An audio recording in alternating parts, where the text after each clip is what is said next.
जी नाज़रीन, जैसा कि आप जानते हैं कि इस्लामाबाद के जो बल्दियाती इलेक्शन है उनकी मुहिम इस वक्त अपने पूरे ज़ोर शोर से जारी है।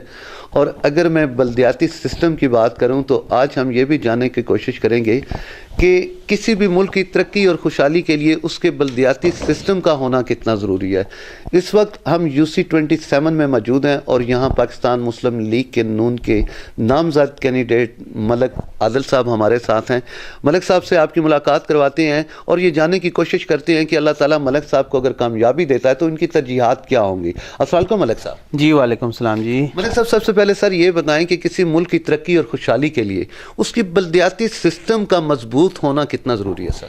देखें जी, बहुत ज़रूरी है। ये अहम रूट्स में से ये एक चीज़ काउंट होती है।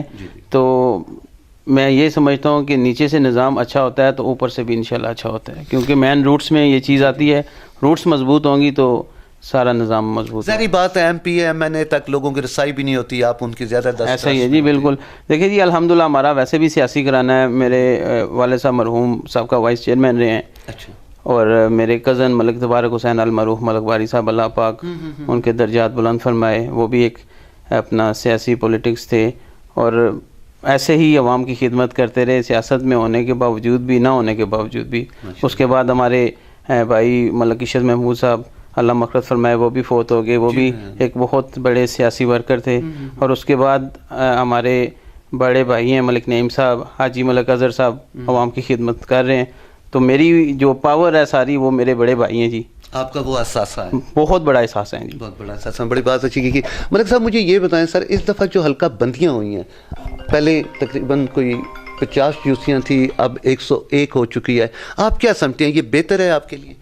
देखिए जी, हुकूमत ने अगर कुछ किया है सोच समझ के किया होगा। और हमें लग रहा है कि 52 का एक और हल्का बनने वाला है, इसीलिए शायद 101 यूसियाँ हुई हैं। लग ऐसे ही रहा है जैसे यूसियाँ बड़ी हुई हैं, कोई हल्का एक और बनने वाला है जी। अगर मलिक साहब मैं UC27 की बात करता हूँ तो आप क्या समझते हैं, यहाँ के बेसिक मसाइल क्या हैं सर? देखिए जी, UC27 के बहुत से मसाइल हैं। जैसे कि आप अभी कोहटा रोड से आए होंगे, बहुत बुरा हाल है इसका। इंशाल्लाह हमारी आला क़यादत से मेरे बड़ों की बात हुई है, तो वो इलेक्शन में हम लोग कामयाब हों ना हों, फिर भी हमारे बड़ों की काविशों से इंशाल्लाह ये रोड बनेगी। उसके अलावा पानी का, हेल्थ का बहुत मसला है। और सबसे बड़ा मसला मंशियात का है। वो ऑलरेडी मेरे बड़े भाई हैं मलिक नईम साहब, इनकी ही अपना जगह पे एंटी नारकोटिक्स का एक इदारा मौजूद है।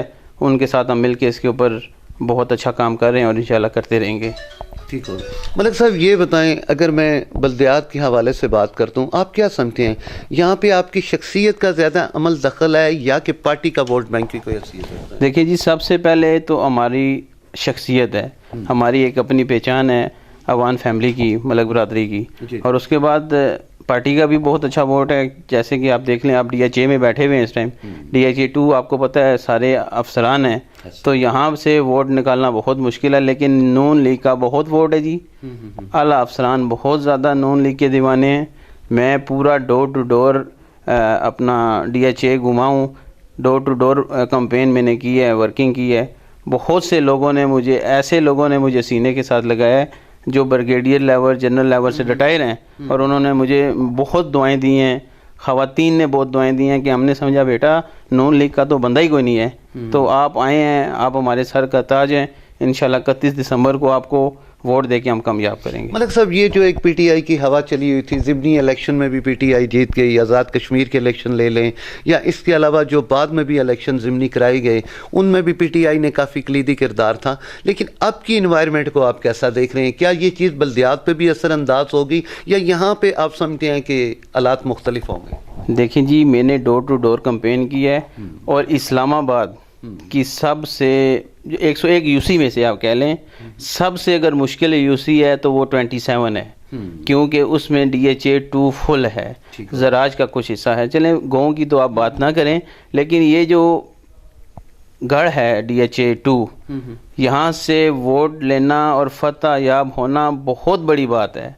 और ये मेरे लिए और मेरी फैमिली के लिए बहुत बड़ा चैलेंज है, और इंशाल्लाह मैं इस चैलेंज को पूरा करूँगा। अल्लाह और उसके रसूल के बाद मुझे पूरी उम्मीद है, वालिदैन की दुआओं और अपनी बरादरी के तावन से इंशाल्लाह मैं फ़तह से यहाँ से होके फ़तह निकलूँगा जी। मलिक साहब, आप ये बताएं कि आपकी UC में टोटल वोट कितना है? सर हमारी UC में तकरीबन 13 साढ़े 13,000 वोट है जी। अच्छा अच्छा, मलिक साहब, अल्लाह ताला आपको कामयाबी देता है, आपकी तरजीहात में क्या क्या चीज़ें शामिल होंगी? देखें जी, हमारी तरजीहात में मेरे जो चेयरमैनी के लिहाज की सराउंडिंग में जितने भी मामलात आते हैं, मैं इंशाल्लाह उस पर अपनी फैमिली की मदद से, अपनी क़यादत की मदद से जो भी काम हुए उसमें सबसे आगे आगे होऊंगा।